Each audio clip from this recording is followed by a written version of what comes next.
আসসালামু আলাইকুম প্রিয় দর্শক ও সম্মানিত সাবস্ক্রাইব। আপনাদের জন্য আমরা নিয়ে এসেছি নতুন এক ব্লগ, যেখানে থাকবে জ্ঞান, অভিজ্ঞতা ও নতুন ভাবনার আলো। আশা করছি এটি আপনাদের জন্য উপকারী ও অনুপ্রেরণাদায়ক হবে। আমাদের সাথে থাকুন এবং আগামী কন্টেন্ট উপভোগ করুন। জাযাকুমুল্লাহ খাইর। বিসমিল্লাহির রহমানির রহিম। শুরু করছি মহান রব্বুল আলামিনের জন্য, যিনি আমাদেরকে অসংখ্য অগণিত নিয়ামত দ্বারা ভরপুর করে রেখেছেন। আজকের গল্পটা আমরা নিজের জীবনের টাটকা অভিজ্ঞতা। গতকাল আমার আম্মু বাসায় ছিল না। ভাই আর আম্মু মিলে ভাইয়ের শ্বশুরবাড়ি গিয়েছিল। তারপর সেখান থেকে বোনের শ্বশুরবাড়ি। আর বাসায় ছিলাম আমি আর আব্বু। কিন্তু সকাল হতেই আরেকটা চমক। আব্বু তার নিজ মাদ্রাসায় চলে গেলেন, আর আমি সারাদিন বাসায় একা। আম্মু নেই, আব্বু নেই, পুরো বাসার দায়িত্ব আমার উপর। সকাল থেকেই টের পেলাম বাড়ির প্রতিটি কাজ আসলে কতটা কঠিন। সকালে ঘুম থেকে উঠে দেখি পুরো বাসা যেন একটা যুদ্ধক্ষেত্র। আম্মু নেই মানেই কাজগুলো অলৌকিকভাবে আপনা আপনি হয়ে যাওয়ার বদলে আমার দায়িত্ব হয়ে গিয়েছে। প্রথম কাজ ছিল ঘর ঝাড়ু দেওয়া। আমি ভাবতাম এটা তো খুব সাধারণ একটা কাজ, কিন্তু যখন নিজ হাতে করতে গেলাম তখন টের পেলাম একটা ঘর পরিষ্কার করাই কতটা কষ্টকর। আর আম্মু প্রতিদিন পুরো বাসাটা কিভাবে গুছিয়ে রাখেন। তারপর বিছানা ঝাড়ু দিলাম, বালিশগুলো ঠিকঠাক করলাম। এতদিন মনে হতো বিছানাতে এমনিতেই গোছানো থাকে। যখন নিজ হাতে গোছালাম তখন বুঝলাম প্রতিদিন আমাদের জন্য সুন্দর পরিবেশ তৈরি করতে মা কতটা পরিশ্রম করেন। এবার শুরু দ্বিতীয় যুদ্ধ। হাঁস মুরগির খাবার দেওয়া যে কতটা কষ্ট তা আজকে না থাকলে বুঝতে পারতাম না।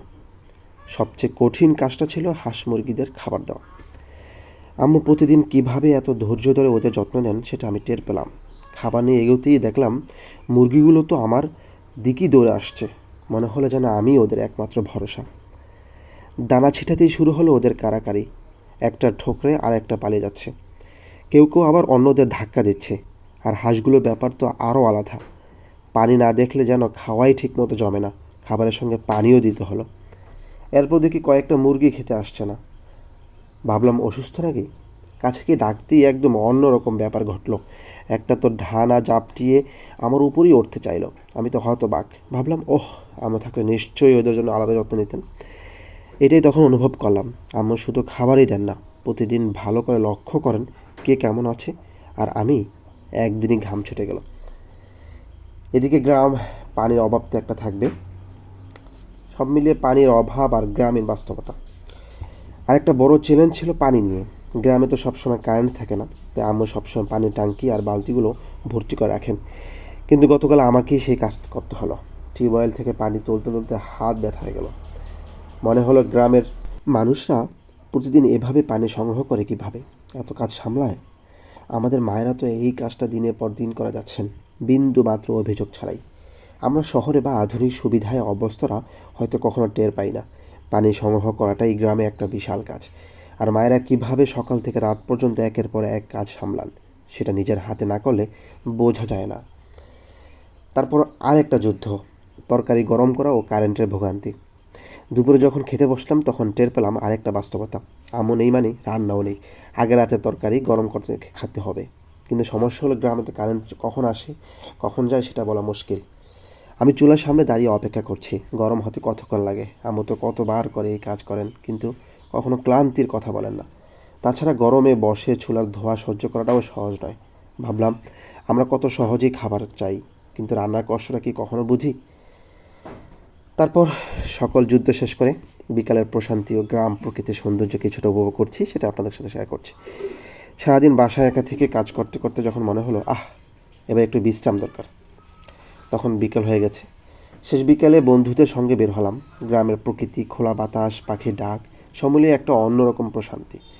গ্রামের মাটির গন্ধ, কাঁচা রাস্তা, ধান ক্ষেতের ধোলা, সব মিলিয়ে একটা মায়ের বন্ধনে জড়িয়ে রাখে। শহরের কোলাহলের চেয়ে এই গ্রামের প্রশান্তি যেন অনেক বেশি শান্তির। কিন্তু এই গ্রামের সৌন্দর্যের আড়ালে লুকিয়ে আছে কষ্ট। গ্রামের মায়েরা সারাদিন পরিশ্রম করেন, পানি তোলেন, রান্না করেন, গরুর মুরগি যত্ন নেন, সংসার সামলান, অথচ তাদের কষ্টের কথা কেউ বোঝে না। এই পুরো দিনটাতে আমি সত্যি বুঝলাম আম্মুর অনুপস্থিতিতে বাসা সামলানো কতটা কঠিন। আমরা অনেক সময় ঘরের কাজকে ছোট করে দেখি, ভাবি এগুলো তো মায়েদের কাজ, মেয়েদের কাজ। অথচ ইসলামে ঘরের কাজ করা শুধু মেয়েদের দায়িত্ব নয়, এটা ছেলেদের জন্য গুরুত্বপূর্ণ। রাসূলুল্লাহ সাল্লাল্লাহু আলাইহি ওয়াসাল্লাম নিজেও ঘরের কাজে সাহায্য করতেন। হযরত আয়েশা রাদিয়াল্লাহু আনহা বলেছেন, নবী সাল্লাল্লাহু আলাইহি ওয়াসাল্লাম নিজের জামা নিজে সেলাই করতেন, নিজের জুতা নিজেই মেরামত করতেন এবং ঘরের অন্যান্য কাজও করতেন। আজকের এই অভিজ্ঞতা আমাকে একটা বড় শিক্ষা দিল। আমাদের মা বোনেরা প্রতিদিন যে কষ্ট করেন সেটা কেবল দেখা জিনিস নয়, সেটা বোঝার, কৃতজ্ঞ হওয়ার এবং তাদের পাশে দাঁড়ানোর জিনিস। আসলে বাবা মা আমাদের জন্য কত বড় নেয়ামত সেটা হয়তো আমরা তখনই বুঝি যখন তারা আমাদের কাছ থেকে কিছু সময়ের জন্য দূরে থাকেন।